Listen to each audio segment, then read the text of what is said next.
Parliament విషయంలోని రాహుల్ గాంధీ గారు పార్లమెంట్లో మాట్లాడుతూ ఒక అద్భుతమైన విషయాన్ని బయటకు తీశారండి.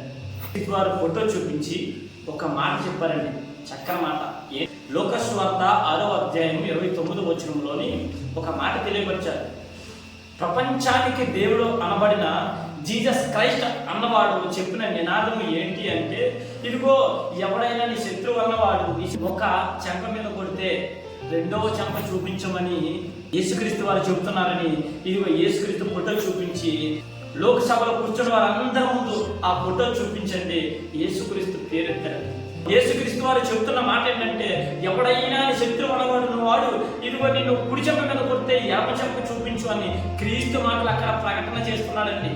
రాహుల్ గాంధీ నాలో మానవత్వం అనేది కలుగుతుంది, శాంతి సమాధానం కలుగుతుందండి. మొన్న రీసెంట్గా పవన్ కళ్యాణ్ కూడా అన్నారు అన్నమాట. బైబిల్లో మా టీచర్ అమ్మ చెప్పేది, శిరోమణి టీచర్, ఆవిడ క్రిస్టియన్ ధర్మాన్ని పాటించే టీచర్.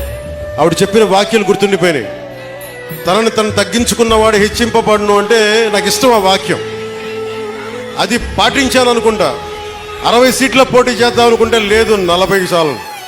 40 కాదు అంటే సరే 35 కూడా కాదు, 25 కూడా కాదు, 21 అంటే 21 మొత్తం గెలుపు దేశం మొత్తం మాట్లాడుకునేలా చేస్తుంది.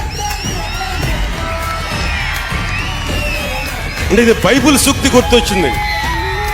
ఒక బైబిల్లో ఉన్న సూక్తి ఎంత గొప్పది అంటే, తనను తగ్గించుకుంటే హెచ్చింపబడతావంటే ఇంతకు మించిన సాక్ష్యం ఏం కావాలి?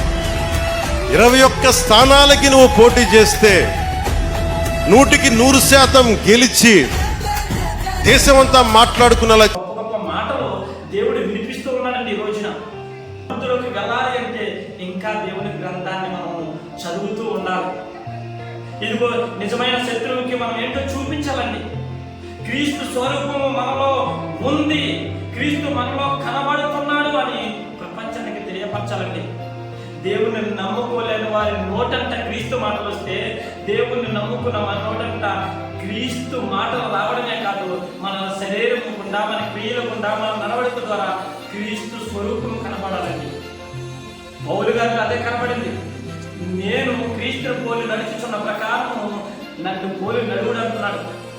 మరి ఈరోజు మహానాయకులైనటువంటి వారు, దేశ నాయకులైనటువంటి వారి నోటంట దేవుని మాటలు వస్తూ ఉంటే, క్రైస్తవులమైన మనము, దేవుని పిల్లలమైన మనము దేవుని మనం చూపించద్దండి, ప్రపంచానికి చూపించాలి. అదే దేవుడు కోరుకుంటున్నాడండి. పౌలు గారు కూడా అదే కోరుకుంటున్నాడు. గలతీ 4:19లోని ఇదిగో క్రీస్తు స్వరూపము మీ యందు ఏర్పడే వరకు నాకు ప్రసవ వ్యాధన కలుగుతూ ఉందంటున్నాడు. మరి ఈరోజు గొప్ప వారి నోటంట దేవుడు మాటలు వస్తే మరి మనం ఎంత ఇదిగా దేవుల్లో ఉండాలి అనేది గుర్తు చేసుకోవాలని ప్రేమతో తెలియపరుస్తూ ఉన్నాను.